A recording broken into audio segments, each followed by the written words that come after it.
Oi, gente, tudo bem com vocês? Comigo está tudo bem, graças a Deus. Espero que com vocês esteja bem também, né, gente? Mas se não tiver, não tem problema não, vai ficar em nome de Jesus, tá bom? Diga amém daí, porque quando alguém profetiza na tua vida, você tem que dizer amém, porque esse amém significa assim seja, e assim será na tua vida, tá bom?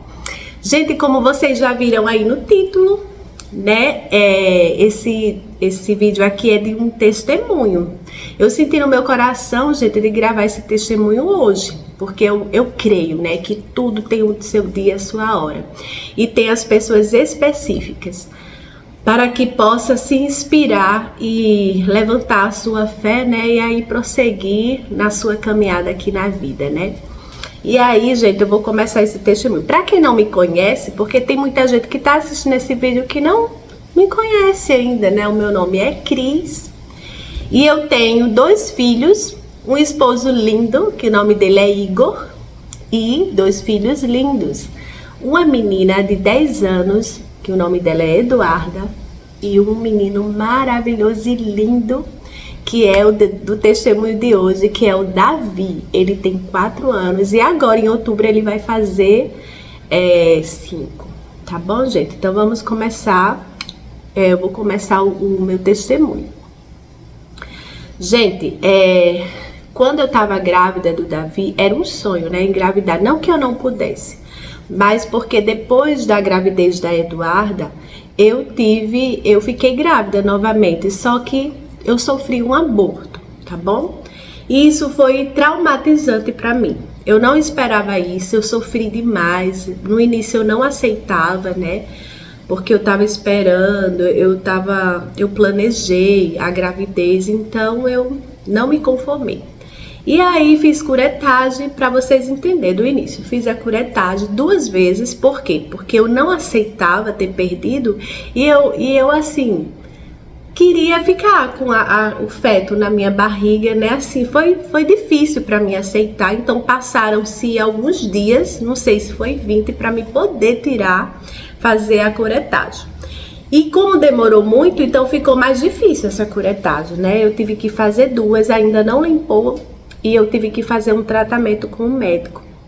E aí, gente, pronto. Aí depois disso eu fiquei muito triste, né, e queria engravidar de novo, só que o médico disse que o meu útero estava muito fino por conta da agressão das curetagens, que a curetagem é raspagem, né, no útero, raspa para tirar a sujeirinha. E aí, gente, eles disseram, você nem tão cedo pensa em engravidar porque o seu útero tá fininho e tal. E aí eu tava com aquela dor e eu queria engravidar de novo e tudo bem. Aí eu esperei, né? Quando bateu 6 meses, que o médico disse, o seu útero já tá mais grossinho e tal. Mas 6 meses ou 7, gente, não sei como foi isso, eu engravidei. E aí eu acho, né, que ainda não era o tempo ideal para engravidar, porque tinha que o útero ter pelo menos, no mínimo, 1 ano para se recuperar. E era 6 meses ou 7. Então, vamos lá, né? Eu engravidei, ia fazer o quê? Não ia tirar a criança, Deus me defenda, uma coisa dessa. E eu tava doidinha, né? Então eu gostei. Aí começou a gravidez, gente. Nessa gravidez eu sofri muito, né? Mas antes de contar a gravidez, teve uma profecia de Deus. Porque antes de contar o sofrimento que eu passei nessa gravidez, que foi tudo assim, Deus estava no controle de tudo, graças a Deus deu tudo certo. Hoje eu tô com meu filho aí lindo, maravilhoso, grandão. E aí Deus, é a prova que Deus cuidou, né, o tempo todo. Mas quando a gente tá vivendo, a gente acha que tá tudo perdido, que tá tudo se acabando. Mas Deus está no controle de tudo, né? E aí, gente, teve uma profecia, teve um sonho profético de alguém. E aí eu já fiquei com a orelha em pé, que eu ia sofrer um pouco, mas eu não sabia como. Esse sonho foi assim, uma conhecida nossa que trabalha na casa da minha sobrinha, ela sonhou que eu estava subindo assim, era uma casa, a casa da minha sobrinha, só que lá era uma igreja. E tinha uma rampinha assim, eu subia naquela rampinha, com aquelas roupas daquelas mulheres assim que moram em outro país, que usa aqueles panos assim, aqueles vestidos soltos com um cinto de corda, aqueles panos assim cobrindo o cabelo, só via o rosto. Ela disse que eu tava vestida daquele jeito e com um barrigão, né? Nessa altura eu já tava grávida, viu, gente? Ela teve esse sonho profético. E aí eu tava grávida, eu subia naquela rampinha e tinha uma pessoa de um lado, um homem de um lado, e tinha ela do outro. Eu subindo, aí esse homem que tava do lado dizia assim: essa criança vai morrer, ela não vai resistir. E ela do outro lado dizia: não, tá repreendida em nome de Jesus, porque essa criança é promessa do Senhor e ela vai viver. E aí, quando ela falava isso, ela vai viver porque é promessa do Senhor. Então, o bebê saía da minha barriga, a minha barriga murchava e ele caía assim por debaixo do meu vestido, né? Ia caindo no chão. E o meu esposo, que é o Igor, eu chamo ele de Iguinho, ele se lançava assim no chão e pegava a criança e sustentava, não deixava ela nem triscar no chão. Ele conseguia pegar a criança e fazer assim, olha. Aí a criança vivia, né? Não morria. E aí ela dizia de lá: eu não disse que ele vai viver? Ele vai viver, essa criança vai viver porque ela é promessa do Senhor. E aí, gente, quando ela me contou isso, eu tava grávida, eu digo, meu Deus, eu senti no meu coração a frieza, porque eu vi que era um sonho profético, mas eu dizia, o que será que vai acontecer nessa gravidez? E aí, a barriga começou a crescer. Do início, gente, eu já senti uma dificuldadezinha, olha, com 3 meses. Eu já senti algo estranho na minha barriga. Por quê? Porque o útero, hoje eu entendo assim, posso explicar, mas antes eu não sabia de nada, eu não sabia o que estava acontecendo. O meu útero, ele não estava preparado para receber uma criança, né? E aí ele não esticava direito, né? Ele não esticava assim perfeitamente, porque precisava estar completamente recuperado, a elasticidade, tudo, porque você sabe que o útero ele estica demais e ele volta ao normal. Ele pode esticar 50 vezes, assim Deus permita, as gravidezes ele vai esticar e ele é muito resistente. Como eu sofri as 2 curetagens, então foi uma agressão muito grande. Ele ficou fino, que o médico disse, ele tá bem fininho no início. Depois, quando eu engravidei, ele tava mais grosso, mas não tava ainda preparado. E aí, quando começou a esticar esse útero, ele não esticava com a elasticidade normal. Eu sentia, olha, com 3 meses já eu sentia aquela coisa assim, como tivesse um aperto na barriga, sabe? E na gravidez da Eduarda eu não senti nada disso, foi uma gravidez super tranquila. Foi maravilhosa a gravidez dela, eu sofri com outra coisa, por fora, né? Mas depois eu conto esse testemunho, que é um outro testemunho. Mas dentro de mim estava tudo perfeito, né? A gravidez, a barriga se esticava, eu fazia faxina, fazia tudo.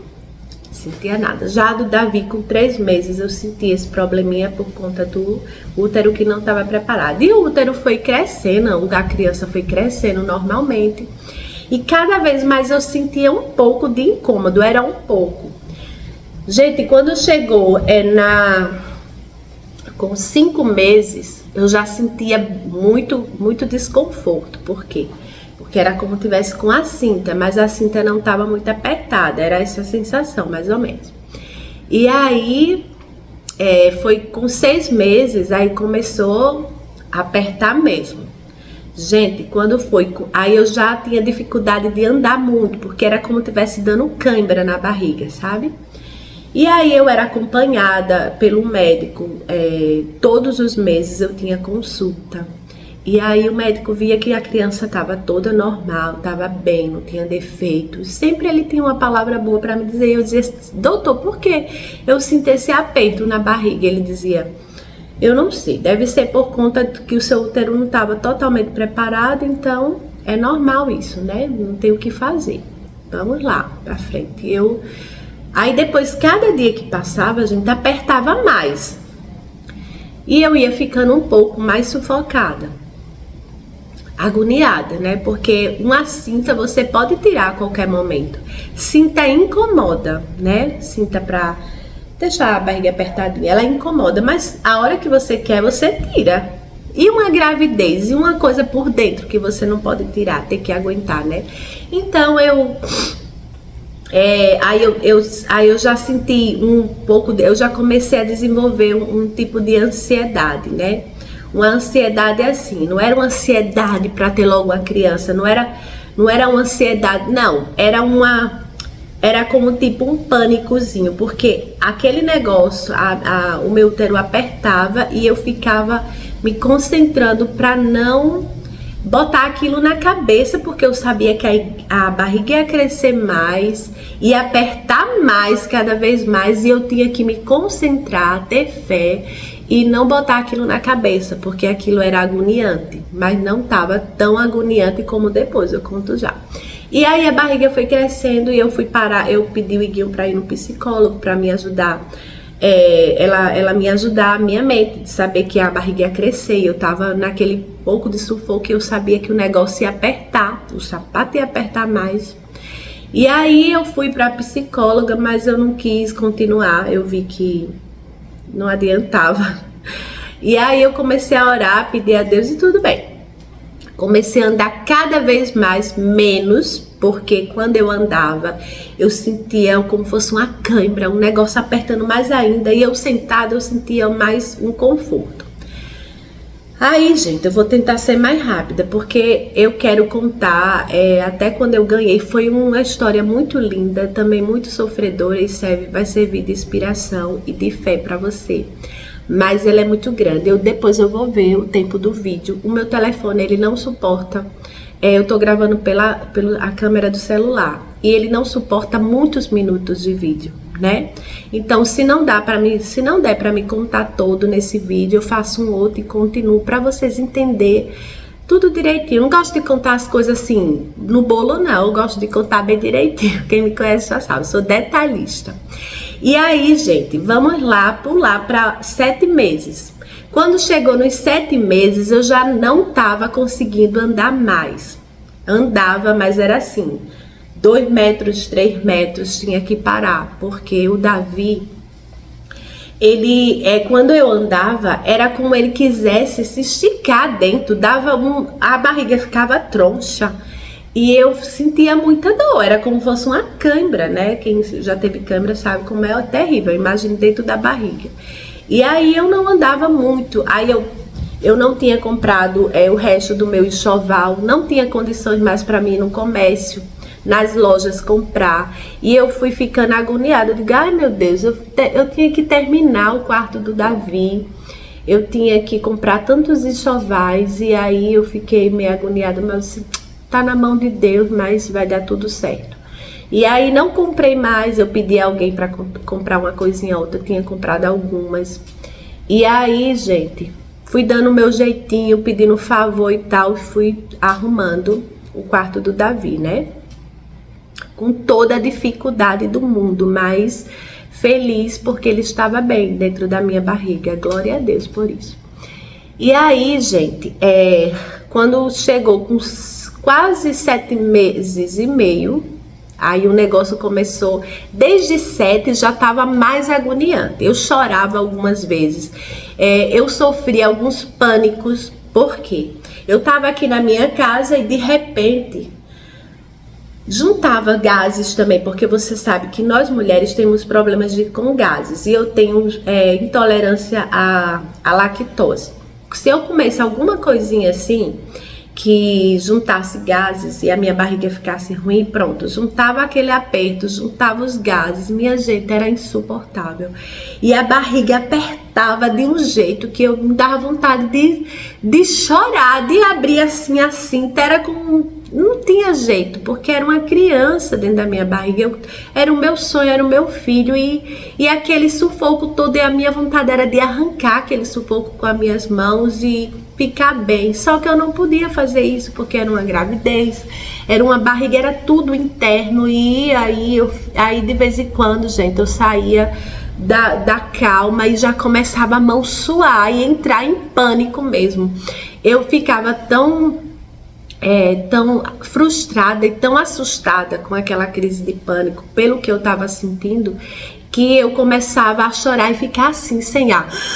A minha dava a entender que eu estava sem ar, porque aquele aperto me sufocava. Enquanto eu me concentrava, eu sentia o aperto, mas eu conseguia respirar normal. Mas quando eu botava na minha cabeça que aquele aperto estava me sufocando, me matando, eu começava a entender, a minha mente entendia que eu estava sem ar. E aí as minhas amigas aqui em casa, tinha uma pessoa me ajudando também, que era da família do Iguinho, porque eu não podia fazer as coisas. Essas pessoas me socorriam. O Iguinho trabalhando, ele trabalha assim numa cidade vizinha há alguns dias, 2 dias e meio, e quando ele estava lá, que eu estava aqui só com a Eduarda e a pessoa que me ajudava, elas me socorriam, vinha outras pessoas de fora, amigas, e me levavam para o hospital. E aí, quando elas via tudo, estava tudo bem comigo, assim, com o bebê e tudo, saturação, tudo bem. E elas via que era uma crise de pânico, né? E aí elas me aplicavam a injeção, nem falavam o que fazia, eu ficava calma. O doutor, ele só me atendia uma vez por mês. Se eu precisasse, ele era tão cheio que se eu precisasse outra vez para contar o que eu estava sentindo, ele não tinha vaga. Era incrível, meu Deus. E eu ficava tentando ligar para ele e tal, e não conseguia, né? E eu contava essa história, ele dizia, você vai ter que suportar, porque o seu útero ele tá meio apertado e tal, ele não tá com muita elasticidade. E aí era isso que ele dizia. Gente, pelo amor de Deus, era desesperador, porque dava a entender que ninguém podia me ajudar, sabe? E eu não sabia nem o que estava acontecendo, porque não só era o útero que estava esticando. Eu sentia a criança aqui em cima, sabe, perto do estômago. E tudo embaixo, eu sentia assim, que era vazio. Se a criança estivesse mais embaixo, eu sentisse ela embaixo, eu acho que eu sentia menos sufoco. Mas ela dava a entender que ela estava perto do meu estômago. Eu nem comia direito, eu fiquei magrinha, a barriga crescendo e eu ficando magra cada vez mais. E aí, gente, tinha pessoas que diziam, ela tá ansiosa para ter o bebê logo. Eu não tava ansiosa nada, não tava apressada para ter o bebê. É porque falar do sofrimento dos outros é fácil, sentir na pele é outra coisa, né? É fácil você olhar para uma pessoa e julgar e dizer, ela tá com frescura, ela tá com isso, com aquilo outro. Mas vai sentir na pele, né? O que a pessoa tá sentindo, a gente tem que entender o lado das pessoas, ser humana. E a minha família toda entendia, mas tinha outras pessoas por fora, né? Que não me conhecia direito, que achava que era frescura, ansiedade para ter o bebê logo. Minha gente, sem noção essas pessoas, né? Mas eu entregava tudo na mão de Deus. E aí, gente, olha, eu tenho que tentar resumir. Meu Deus, eu sou muito detalhista, eu tenho que contar mais assim, mas ser mais rápida, né? Porque ninguém merece estar ouvindo 1 hora de vídeo. Desculpa aí, gente. E aí, para resumir, bateu de 7 meses e meio, menos de meio, de 7 meses para 8 foi o terror da minha gravidez. O terror da minha vida. Eu não sabia que eu ia sofrer tanto. E aí, de 7 meses e meio até o 8º mês, eu só chorava porque eu não aguentava mais. E aí, o meu doutor só queria me atender de mês em mês. Foi errado isso, gente. Ele tinha que me dar assistência, me entender, me ouvir, né? E aí do 7º mês para o 8º, ele só podia me atender na data certa. E eu morrendo na tuia, tentando ligar para ele. Todo mundo ligava, a secretária dava um escanteio, dizia que não tinha vaga, não sei o quê. E a gente fazia qualquer acordo, ela dizia, não, mas tem que esperar, é só de mês em mês. Menino, isso foi errado, viu? Porque eu, no sufoco daquele, eu tinha que contar com o meu médico. E aí, gente, a minha irmã, a Ana, né, ela viu o meu sufoco tão grande, os meus olhos eram dessa altura de chorar, porque eu não tava aguentando. Tinha vezes que eu abraçava aqui o meu esposo, aqui em casa, dizia assim, Guinho, por favor, me ajude, porque eu não tô aguentando mais. Quantas vezes eu abracei ele e disse, por favor, me ajuda, eu não tô aguentando mais. E aí, gente, desculpa aí, porque eu sou meia besta pra chorar. Eu choro vendo alguém chorando, eu choro com filme, eu choro com as minhas histórias. Tá tudo sarado aqui, tá tudo bem, mas eu choro. Quando eu conto mesmo assim, uma pessoa chora. Deixa eu olhar quantos minutos tá esse vídeo. E aí, gente, eu pedi ajuda ao Iguinho, né? E ele olhava pra mim e me abraçava e começava a orar e dizer, meu Deus. Ele viu meu sufoco aqui e dizia, meu Deus, ajuda minha esposa a suportar. E ele orava, gente, assim, junto comigo, abraçado, e eu chorando, desesperada. E aí, depois, eu tinha vezes que eu ia para casa da minha mãe, eu não aguentava ficar aqui só, aí com a minha filha, aí ficava dias lá, depois vinha pra cá. Não tem aquela peleja quando você quer tá agoniada e não tem lugar que você fique bem, pronto. Era eu, não tinha lugar que eu ficasse bem, eu me inventava de ir pra lá, depois eu dizia eu quero ir pra casa, mas o negócio é porque eu não tava me sentindo bem, eu não tava em paz comigo, eu tava sentindo um sufoco, algo me apertando. E pra complementar, gente, eu tenho agonia assim de aperto, né? Quando eu me imagino num lugar apertado, se eu me imaginar presa no elevador, meu Deus, me dá uma agonia, um pânico. E ali aquele aperto era dentro de mim, era meu filho.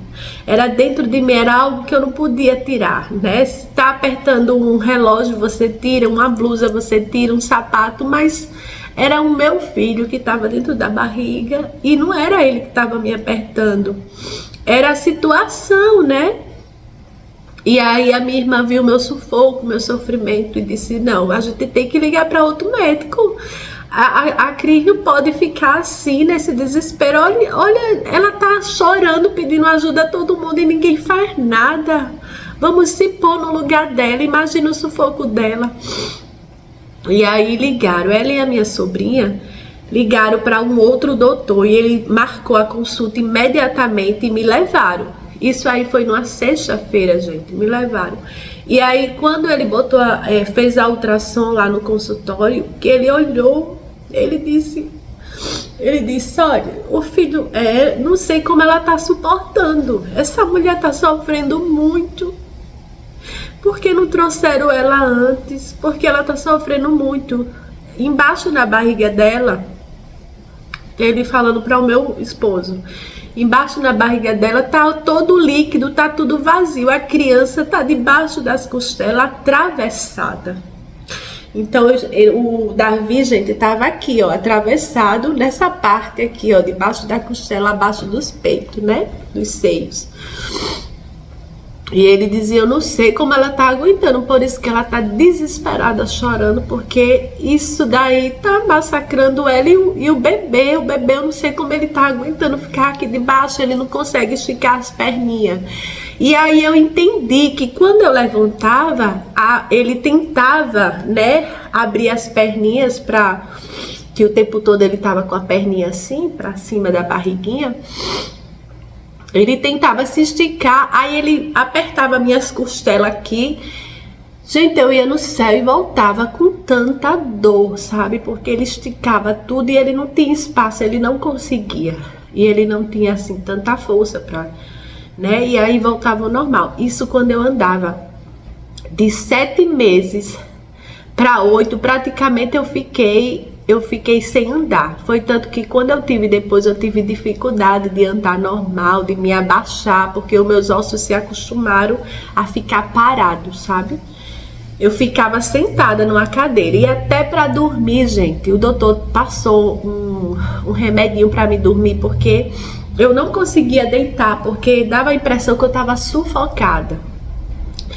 Para comer, eu comia pouco. Por quê? Porque o bebê estava aqui perto do estômago, tudo apertado, o estômago apertado. E quando eu comia qualquer coisinha, eu sentia como eu tivesse cheia, mas não era. Era o meu estômago imprensado pelo bebê que estava em cima, ele não estava embaixo. E aí, ele disse, vamos logo fazer uma cirurgia para tirar o bebê para salvar ele e salvar ela desse sufoco. Então ele passou uma injeção para amadurecimento do pulmão do Davi, e aí ele marcou a cirurgia. Ele me atendeu na consulta sexta-feira e fez a cirurgia na segunda-feira. E eu tomei a injeção no sábado e no domingo. Uma no sábado e uma no domingo. E aí, gente, fomos lá para a cirurgia. Ele fez a cirurgia, foi outro sofrimento. Eu tava tão sofrida, tão nervosa com tudo o que estava acontecendo, que a anestesia não pegou direito. Pegou. Não senti dor ele tirando o bebê, mas ele ficou formigando o meu corpo da cintura para baixo. Era como se tivesse um monte de formiga andando, certo? E eu agoniada, eu fiquei agoniada com aquilo, porque coçava os pés, coçava. A minha vontade era de coçar os quadril, a bunda, porque era como se estivesse fazendo uma coceirinha assim, terrível. E eu na cirurgia não podia me movimentar, porque os meus braços, eles amarram, né, o braço. E aquilo foi agoniante. O Iguinho ficou lá também comigo para me ter o Davi na sala de cirurgia. Gente, na hora que ele foi tirar o bebê estava colado debaixo da minha costela. Ele teve que empurrar. E quando ele empurrou, foi com tanta força, eu não senti dor. Mas eu senti uma pressão, como tivesse uma pessoa me esmagalhando. E aí eu dei um grito, porque eu já estava frágil de tanto sofrer, né? Eu dei um grito. E o meu esposo, o que foi? Eu digo, não tô sentindo dor não, eu senti uma coisa, uma pressão, como tivesse um carro me esmagando. Foi tanta força que o doutor botou. E ele fez assim, quando ele apertou, o menino fez... O menino descolou debaixo da costela. Eu só não senti dor porque eu estava anestesiada. Mas eu acho que se aquilo acontecesse sem estar anestesiada, meu Deus, dava a impressão que tava quebrando as minhas costelas. E o bebê descolou, para você ver, ele tava colado debaixo das minhas costelas. Se ele tivesse debaixo das costelas, assim, um pezinho ou de cabeça para baixo, tudo bem, tinha a barriga inteira para a criança ficar. Mas ele tava atravessado, gente, aqui assim, ó, qual é o espaço que isso tem? Eu magra, né? E aí ele tava debaixo das minhas costelas, eu tava magra, mais magra do que isso. E só o barrigão e ele ali, tanto lugar para ele ficar e ele debaixo das minhas costelas. Imagino que o Davi não ficou, né, sufocado. E eu também, eu tava sufocada por fora e ele por dentro, porque ele tava sofrendo também lá dentro. E ele foi pra UTI, né, neonatal. Foi pra UTI e eu fui para o quarto. Ele foi nas pressas para UTI porque ele não respirava direito. Quando eles tiraram o Davi, ele não respirava direito. E eles disseram, olha pai, ele vai para UTI porque ele não tá respirando direito. O Iguinho já ficou desesperado, né? Ficou assim, agoniado. E eu fui para o quarto, gente. A minha cirurgia foi, quando foi para me levantar, foi terrível. Foi uma dor tão grande assim, na virilha, sabe? Nessa parte aqui do lado. Eu não sei. Só sei que tava tudo preto ao redor da cirurgia, o corte, e tudo preto, machucado. Eu não sei o que fizeram, o que aconteceu. Eu só sei que quando, para mim se levantar da cirurgia da Eduarda, que foi uma cirurgia cesárea também, eu não senti nada. Eu levantei de boa, só tive os cuidados da cirurgia, mas não senti nada. Mas para levantar da cirurgia do Davi, meu Deus, parecia que estava rasgando um nervo aqui do lado na minha virilha. Parecia que estava rasgando um nervo. Eu não sei se foi o corte do doutor que pegou alguma veia, algum nervo, eu não sei, gente. Era terrível, eu gritava de dor. E o meu esposo, quando viu lá, né, tudo roxo, ele ficou assim, olhando, e eu sem ver, eu nem tinha visto ainda, mas ele ficou amedrontado. Assim, quando eu olhei, eu digo, por que eu tô assim preta? Tinha uma amiga minha, que era enfermeira, me ajudando, ela me levantou com o Iguinho, e foi, ela disse, eu não sei, eu nunca vi isso não, uma cirurgia ficar tudo escuro, preto, era preto, como fosse sangue pisado. Era tão roxo que era preto. E aí, gente, aí eu tive o Davi, aí, logo quando a gente tem, né, o bebê, a gente tem que sair logo do hospital. É errado isso, né, gente? Porque a pessoa daquele jeito, né, tinha que ficar mais dias, pelo menos uns 3 dias. Mas eles botam a pessoa para ir para casa rapidinho. Eu tive à tarde, digamos, na segunda, na terça, de manhã eu já tive que ir embora. E aí, antes de ir embora, eu fui visitar o Davi. Tava no mesmo corredor, né, na UTI, eu fui lá visitar. E quando eu visitei, gente, eu chorei. Eu digo, como eu vou para casa e deixar meu filho aqui? Como eu vou para casa e deixar o meu filho aqui? E o meu esposo, o Iguinho, disse, mas ele vai estar bem. Olha o tanto de doutor, de enfermeira que vai cuidar dele. E eu digo, eu sei, mas eu queria levar o meu filho para casa. Mas tudo bem, né? Não posso, ele precisava ficar ali. Eu fui para casa, a gente deixou ele ali. Cheio de aparelho, tinha aparelho nos pés. Aqui ele estava entubado, não entubado pela boca, no narizinho para respirar. A perninha dele, como o doutor disse, estava assim para cima. A perninha assim em cima da barriguinha, assim, né? Com os pezinhos assim. O joelhinho para cima, né? Dobrado. Era o jeito que ele tava na barriga, e quando eu via ele com as perninhas para cima, eu imaginava o sufoco que eu tive, que ele também estava sentindo, porque eu não via, mas ele tava. E aí, gente, ele era só o tempo todo dormir. O médico disse, ó, ele tá bem e tal, assim, tá respirando, né? Depois a gente vai fazer o teste de ir baixando um nomezinho lá que ele dá, que é, ele respira por uma máquina, ele estava respirando por uma máquina, então tinha que baixar cada vez mais o volume daquela máquina para ele respirar com o pulmão dele, tá entendendo? Eu não tô sabendo explicar direito, mas era assim, ele respirava através de uma máquina, com a ajuda de uma máquina, e aí depois tinha que ir baixando para ele a respiração, o ar daquela máquina, o oxigênio da máquina, para ele conseguir respirar sozinho.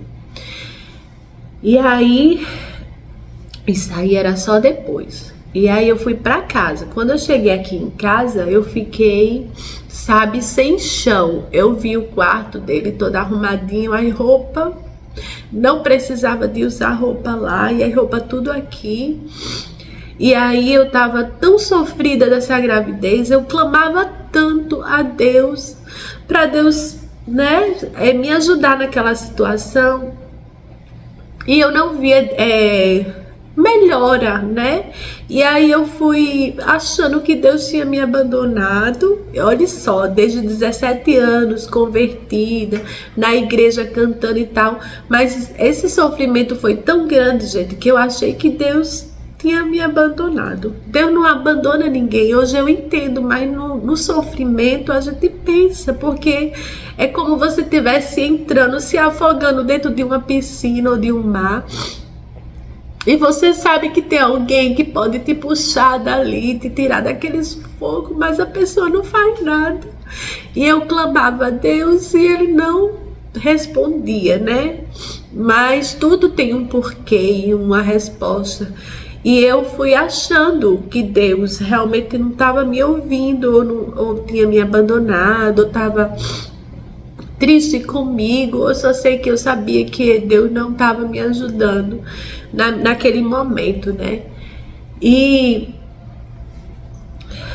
quando eu cheguei em casa, eu comecei a pensar, o inimigo começou a fazer folia na minha cabeça, botar coisa na minha cabeça, porque acontece isso.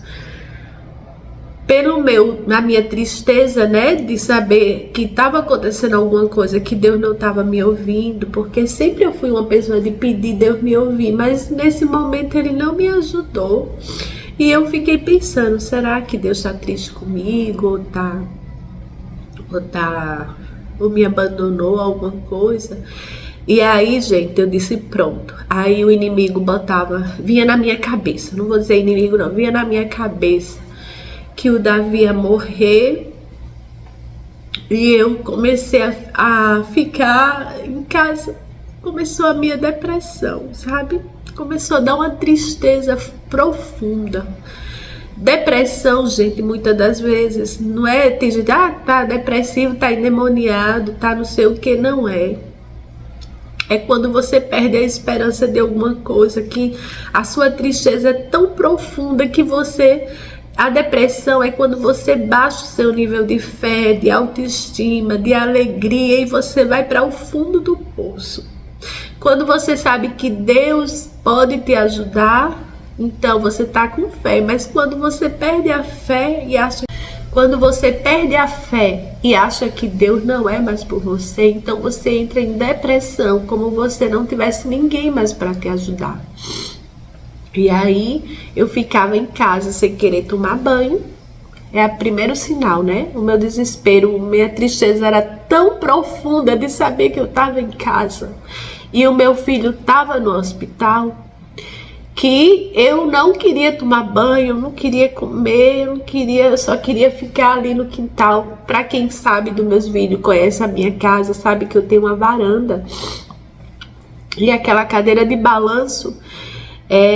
Eu tirava a rede dali e botava a cadeira de balanço e ficava olhando para o céu e dizia: Senhor, não desista de mim, socorre meu filho, não deixa ele morrer, Senhor. Era só essa minha oração. Eu não queria dormir, eu não conseguia. Não é que eu não queria dormir, eu errei a palavra. Eu queria dormir, eu não conseguia dormir. Eu não conseguia ficar às vezes parada, eu só conseguia falar com Deus ali, ficava olhando para o céu. Quando eu tinha que vir para dentro de casa ou alguma coisa, eu ficava agoniada, não tinha lugar que eu me sentisse bem, sabe? Era como tivesse uma dor tão grande no meu coração, porque não tinha lugar para me sentir bem. Eu só me sentia bem naquela cadeira de balanço, olhando para o céu e falando com Deus. Era onde eu sentia uma paz. O momento de paz era esse.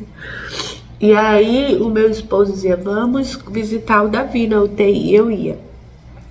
Só que quando eu fui 2 vezes, depois que eu já estava em casa e ele lá, eu sentia que eu voltava pior. Quando eu via o meu filho lá, né, deitadinho, cheio de aparelho, e eu voltava mais triste ainda, mais, sabe, acabada.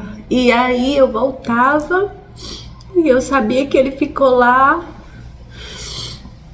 E 2 dias eu fui e fiquei pior. Eu disse pra ele: eu não vou mais, porque eu tenho que me recuperar.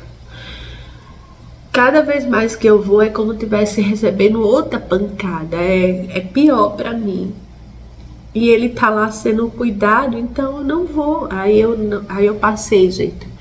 Eu acho que foi uns 4 dias sem ir. A minha irmã veio aqui e disse: Cris, você não pode desistir de olhar o Davi. Aí eu dizia: porque eu não aguento a dor.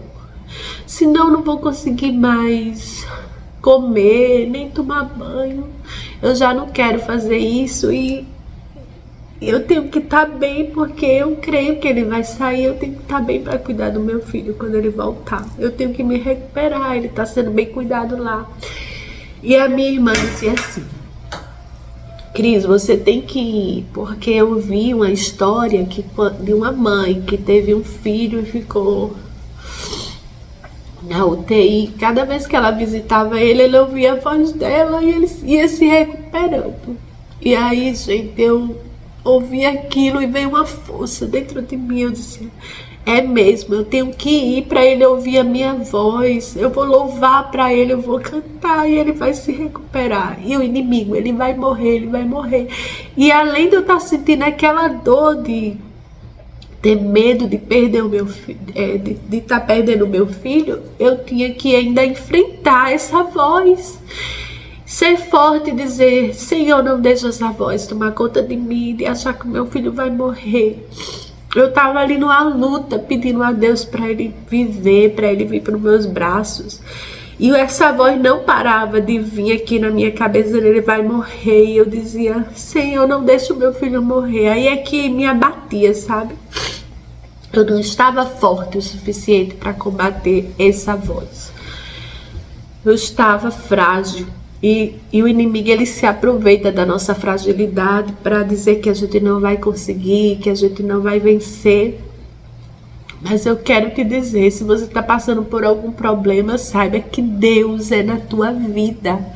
Você pode ouvir essa voz dizendo que não é, você pode achar que Deus te abandonou. Não pense isso, eu já passei por esse sofrimento, essa aflição com Davi, foi a pior de todas. Mas eu não via, mas Deus não perdeu o controle da minha vida. Ele estava me sustentando o tempo todo, me ajudando meu filho. Eu não enxergava, mas hoje, como passou muito tempo, eu sei que Deus estava, porque eu vi a mão de Deus. Eu vi a mão de Deus o tempo todo. No momento eu estava cega, eu não via nada, mas depois eu comecei a lembrar de tudo e eu disse como Deus é grande, como Ele estava cuidando de mim, do meu filho, da minha família o tempo todo e eu não via. Eu estava afogada no sofrimento, eu estava afogada na aflição, eu não tinha olhar para enxergar o outro lado, né? O que Deus estava fazendo. E aí, gente, só olhar aqui quantos minutos tá esse vídeo, viu? Gente, o tempo passa tão rápido, ó. Já tá com muito tempo de vídeo, eu vou ter que encerrar esse. Vou editar agora, vou subir para o YouTube e já vou continuar a fazer o outro, viu? Não tem como, gente, eu não tô fazendo suspense. E o tempo do meu celular, ele não suporta. Eu nem sei se eu vou colocar tudo que eu gravei agora, mas se eu não colocar, eu coloco no próximo vídeo, tá bom? E vocês vão ter a história, eu vou contar a história agora, é outra história. A minha peleja lá na UTI. E vocês vão ver como Deus foi na minha vida e na vida do Davi, da minha família. Deus é maravilhoso. E da mesma forma Ele vai ser na tua vida. Então, tchau para esse vídeo e assista ao próximo vídeo que vai ser a continuação, tá bom?